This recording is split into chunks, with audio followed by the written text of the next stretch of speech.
నేను అంటాను, అపవాదికి సాతానికి పెద్ద మంట ఏంటి తెలుసా? వాడికి పెద్ద బాధ ఏంటి తెలుసా?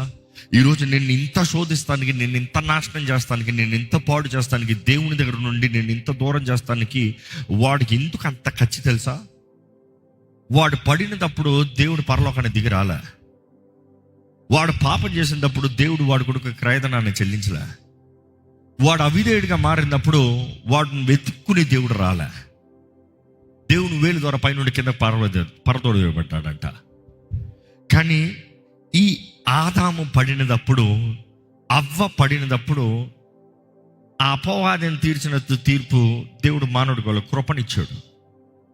ఈ తప్పిపోయిన మానవుడిని మరలా రక్షిస్తానికి దేవుడు తానే నరరూపధారిగా తగ్గించుకుని వచ్చాడు. అండ్ దీంట్లో చూసినప్పుడు ఆయన నిన్ను నన్ను ఎంత ప్రేమిస్తున్నాడో కనబరచబడుతుంది. ఇక్కడున్న నీవు అర్థం చేసుకోవాలి, నీకు ఇవ్వబడిన అవకాశం లూసిఫర్కి అనుగ్రహించబడాలి. వాడికి టైం అనుగ్రహించబడిందంట. రే బుద్ధి మార్చుకో, రే సరి చేసుకో.